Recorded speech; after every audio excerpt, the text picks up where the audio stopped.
歡迎大家收聽今一個月嘅同理湯啊！我係大師兄啊，喺隔籬呢位啦，係我哋嘅刺身啊。Hello 大師兄啊，有冇發現咧？喺華人社會入面，死亡好似一個禁語咁樣。平時講死字啊，啲長輩可能即係話，帶個利是啊，甚至有人連遺囑、身後事想點樣離開都唔敢講，好似一講就會唔老禮、唔吉利咁樣。其實你講呢樣嘢，我都有少少呢個感覺啊。但其實即係明明死亡啦，係每個人啦都一定會面對嘅事嚟嘅。係啊，但偏偏越重要嘅事咧，我哋就越少學去點樣面對。所以今集咧就想同大家傾下，點解華人社會咁避忌講死亡？我細個其實好常聽到一句就話唔好亂講死。細個會覺得死亡就好似一個唔可以提起嘅嘢咁樣，就好似哈利波特入面嘅伏地魔咁樣令人感到恐懼同埋焦慮。係啊，而且唔止死亡啊，連情緒好似都唔係好太俾講咁啊。例如喊咩啫？喊有咩用啊？佢都唔會翻身噶啦，睇開啲啦，冇諗咁多。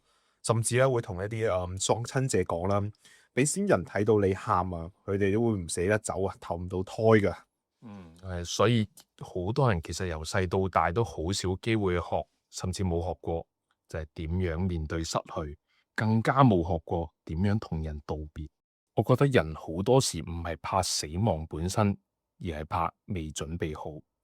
我都覺啊，例如啦，其實真係仲有啲說話未講啦，仲有啲關係啦未修補，仲有啲想做嘅事未做。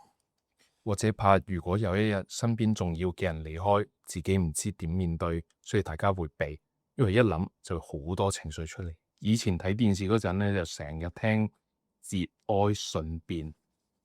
但其實咧，我後來慢慢覺得咧，人咧其實未必要節哀嘅，因為哀傷本身啦，其實都係一種正常嘅反應。你重視過啦，你愛過，投入過，咁當你失去嘅時候，梗係會痛啦。其實都好正常嘅啫。係有時我哋太急住叫人放低啦，睇開啲啦，反而會令人覺得自己唔應該難過。但其實咧，比起節哀呢樣嘢，可能更重要嘅係面哀，即係願意去面對自己嘅悲傷，承認失去所帶嚟嘅痛啦，去慢慢消化，而唔係逼自己即刻接受，即刻冇事。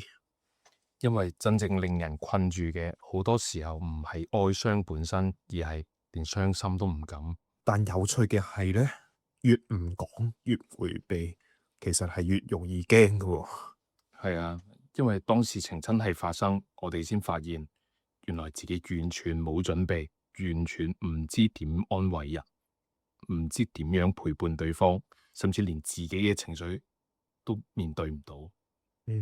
所以咧，有時候啦，生死教育啦，唔一定啦，只教人面對死亡，而係點樣好好活着，都係好重要嘅一課嚟嘅。我哋最近咧就做生死教育活動嗰陣，就係一個概念，我係幾深刻嘅。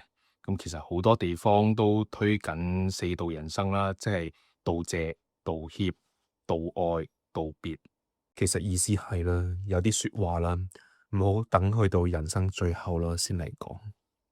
係啊，我哋後嚟接觸到一個延伸嘅概念，就叫五道人生。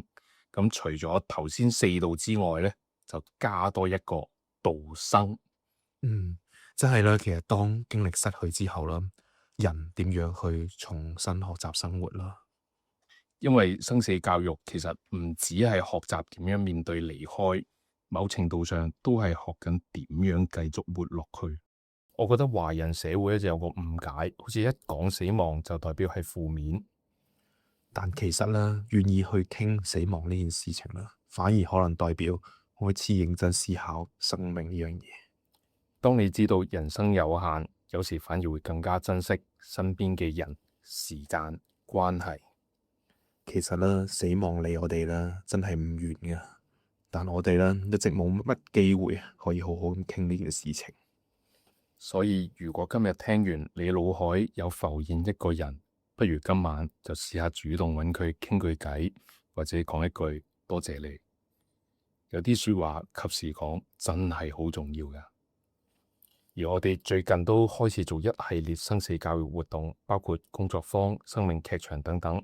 咁啊，希望可以俾大家有一個空間，重新去思考生命、失去同陪伴。係啊，有興趣啦，都可以留意翻啦，我哋之後嘅一啲資訊啦。咁啊，活動嘅資訊我哋會放喺 Facebook 嘅 page 嗰度嘅，大家有興趣啦，都好歡迎大家報名參加。咁今日咧，我哋嘅節目咧就去到呢度啦，多謝大家，多謝，拜拜。拜拜。